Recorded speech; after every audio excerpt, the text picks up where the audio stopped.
నమస్తే దాస్ గారు. గతంలో మీరు ఒక సాఫ్ట్వేర్ కంపెనీలో పనిచేశారు. సో అక్కడ అంత మంచి లైఫ్ వదిలేసి లక్షల్లో జీతాలు వదిలేసి ఇక్కడ ఇలా మట్టి ఇంట్లో ఉండడానికి కారణం ఏంటో చాలామంది తెలుసుకోవాలనుకుంటున్నారు. మాకు కొంచెం చెప్తారా? భగవద్గీతను చిన్నపిల్లలకు బోధించడం ద్వారా తర్వాతి తరాలు కూడా సనాతన ధర్మం వైపు అడుగులు వేస్తాయా? ఖచ్చితంగా అవుననే చెప్తున్నారు ఆ గ్రామస్తులు. ఈ నేచర్లో ఏది మన సొంతం కాదు. భూమి మీద కొన్నాళ్ళు ఉండడానికి వచ్చాం. ఏది డిస్టర్బ్ చేయకుండా తర్వాతి తరానికి ఉన్నది ఉన్నట్లుగా ఇచ్చేద్దాం. ఇది జనతా గ్యారేజ్లో జూనియర్ ఎన్టీఆర్ చెప్పిన డైలాగ్. సరిగ్గా అదే పాటిస్తున్నారు ఆ గ్రామస్తులు. మనం ఆహార నిద్ర భయమైతునం కోసం కష్టపడతా ఉన్నాం. అది పశువులు కూడా చేస్తున్నాయి అవును కదా. అప్పుడు మనకి పశువులకు తేడా ఏముంటుంది? ఊరంతా కూడా మట్టితో కట్టిన పెంకుటిల్లు, పూరిళ్ళు మాత్రమే దర్శనమిస్తాయి. ఆశ్చర్యం కలిగించే విషయం ఏంటంటే ఈ ఊర్లో కరెంటు ఉండదు. టీవీలు, సెల్ ఫోన్లు పూర్తిగా నిషేధం. ఎటువంటి రసాయనాలు వాడకుండా వీళ్ళ ఆహారాన్ని వీళ్ళే పండించుకుంటారు. ఇక్కడ మనం చూడొచ్చు, మా ఆహారం మేమే పండించుకుంటాం, మా బట్టలు మేమే తయారు చేసుకుంటాం. ఇల్లంతా కూడా మట్టి, సున్నం దీంతోనే కడుతున్నాము. చాలా సరళంగా, చాలా సింపుల్గా. 200 సంవత్సరాల క్రితం మనుషులు ఎలా బ్రతికేవారో ఇప్పుడు ఎందుకు చెప్తున్నారు అనుకుంటున్నారా? అలా అనుకుంటే మీరు ఖచ్చితంగా పొరపాటు పడినట్లే. మీరు చూస్తున్న ఈ మిశ్రమం ఇసుక, సున్నం, బెల్లం, మినువులు, కరక్కాయ, మెంతులు మిశ్రమంగా చేసి తయారు చేశారు. జనరల్గా పునాదులు వేసేటప్పుడు సిమెంటు, కాంక్రీట్ అన్నీ కలిపి కడతారు కదా. ఇక్కడ మాత్రం అలా కాకుండా సిమెంట్ ప్లేస్లో ఎర్రమట్టిని కలిపి కడుతున్నారు. ఇప్పటికీ ఇన్ని వింత ఆచారాలు పాటిస్తున్న ఈ ఊరు ఎక్కడ అనుకుంటున్నారా? ఆంధ్రప్రదేశ్లో శ్రీకాకుళం జిల్లాలో ఉంది. ఆ గ్రామం ఎంత ప్రశాంతంగా ఉంటుందో ఆ గ్రామానికి వెళ్ళే దారి కూడా అంతే ప్రశాంతంగా అనిపించింది.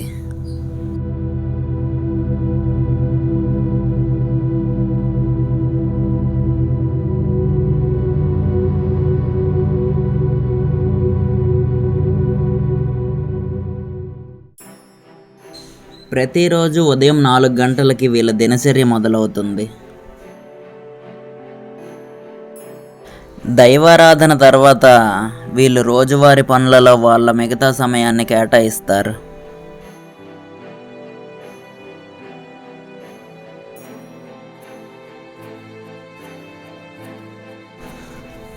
ప్రపంచాన్ని మైమర్పించే అందమైన వాతావరణంలో వీళ్ళ దినచర్య ముగుస్తుంది.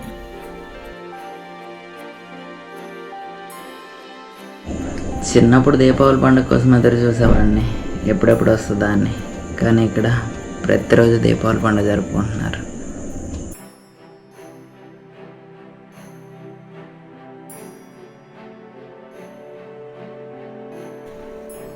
ఆధునిక యుగంలో కనుమరుగవుతున్న సనాతన ధర్మాన్ని తిరిగి దారిలో పెట్టడమే వీళ్ళ లక్ష్యమా?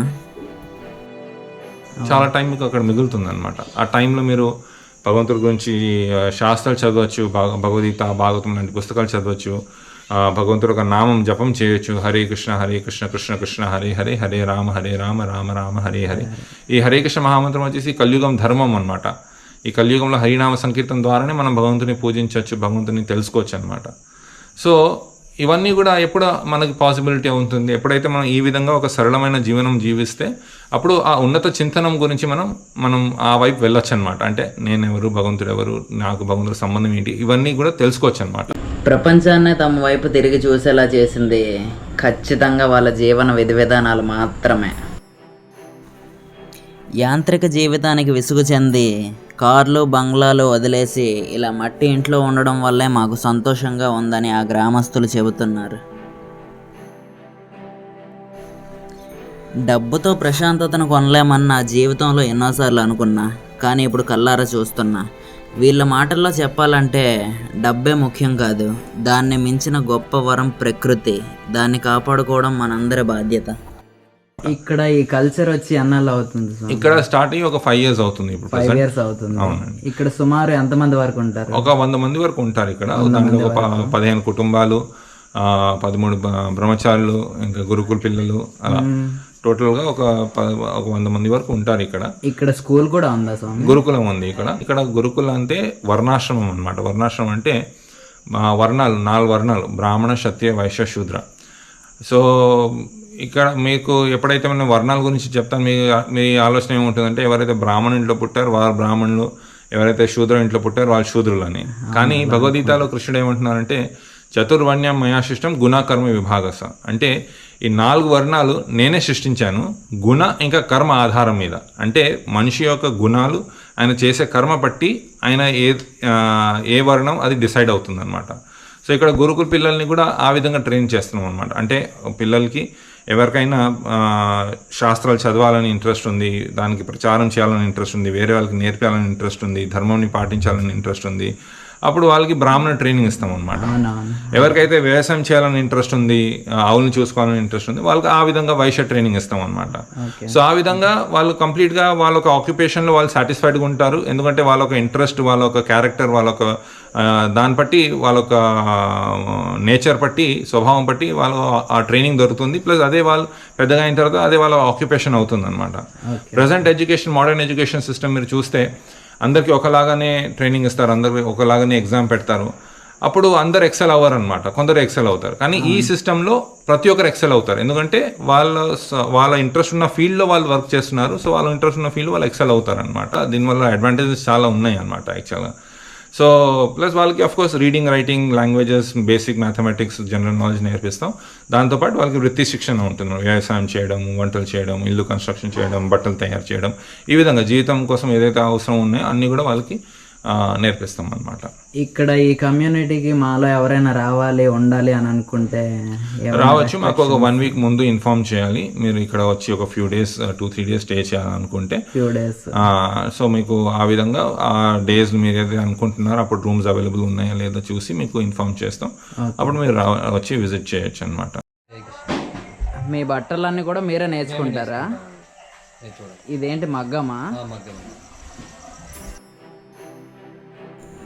డబ్బు లేకుండా బ్రతకలేం అనే ప్రపంచం నుంచి డబ్బుతో పనేంటి అనే ప్రపంచంలోకి ఎందుకు వెళ్ళారు?